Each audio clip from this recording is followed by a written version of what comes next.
it like to be able to go out full practice with the team today? A good mental relief, I think. It's been a lot of long days here, going through treatment and the off ice stuff. So just getting out there with the guys and realize that hockey is fun and put a smile on your face when you're out there having fun with them. So it's good. It's an eye opener. Haven't been on the ice for a while, so rhythm and timing, conditioning, etc. That's all coming into play here.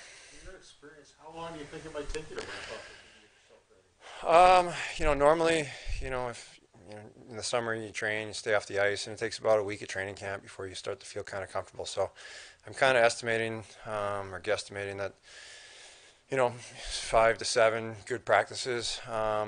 Towards the end of those, you're going to need your own net. You're going to need to see a lot of shots and really push the conditioning wise. But a lot of it's right now just seeing pucks, getting the rhythm back. It's a lot different when you're seeing coaches flip pucks at you and going through some movement drills versus full on, full speed. Odd man rushes, guys come through the slot with the puck, and so there'll be some time to work through that. And I want to make sure I'm comfortable in that situation before I'm ready to go. Like that's probably the biggest thing is the timing and conditioning is probably the two biggest items we're looking for. It sounded like just the nature of the injury that you would go on the ice, you would test out, you'd have good days and bad days. What was that like?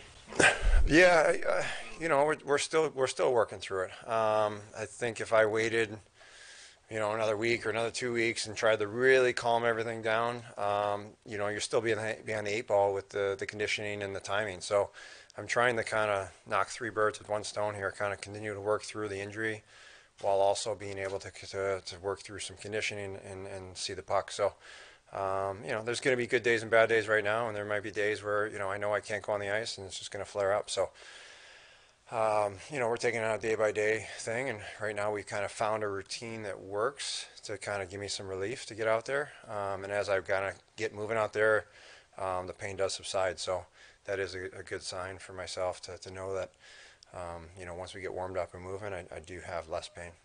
Are you at all surprised that it took this long for you to go get through all this? I think as an athlete, you always think like, I can be back. You think you're Superman, and then kind of reality sets in. I think same thing when I had a high ankle sprain. I'm like, it's no big deal. Like I can walk on it now. I can go out there and play. And you try to go skate and you drag your toe once, and you're like, all right, this thing's pretty serious, and you kind of dial it back, and you mentally get in that frame of mind that it's going to take some time. And with this injury, we're just trial and error, see what works.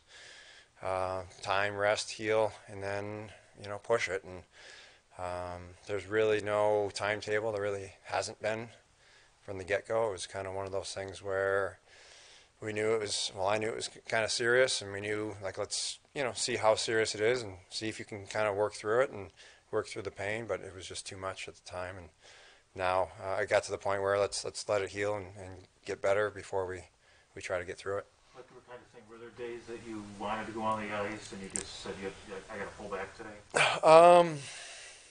I think it was pretty consistent for, the injury was almost 3 months ago now. So, probably for the first 6 to 8 weeks, you were kind of like, all right, this is, there's no chance of me kind of getting out there. And then we started jumping on the ice, I guess right before Christmas, and it was like trying to kind of, all right, where are we at? And that was still quite a lot of discomfort then still. So it was one of those things where let's ramp up the therapy, let's kind of focus on getting healthy, and then we'll kind of get back on the ice. And we're at that point now, after another 3 weeks off the ice again from between COVID and Christmas break, etc. Now we're at the point now where I feel I can go out there and be productive on the ice. I'm not second guessing my movements. I'm not, it's just kind of like I'm trying to get to the point where I feel comfortable in the net, seeing pucks, and not worrying about the injury or feeling pain. Preparing the last start? Yeah, San Jose. Yeah, I guess that was 11 seconds. a long time ago. Right, I looked through that game. Was it when Hurdle hit you? I had some pain going before that, but yeah, the hurdle run into me kind of was the icing on the cake. So yeah, it was one of those things where you battled through the game, and then we were out on the West Coast, and you know, kind of calmed down the next day, and I was feeling pretty good there in the morning skate, and then during the game on the bench there against Seattle, I was like, there's something definitely wrong, and we gotta do something about it. Thanks, everybody. Thank you.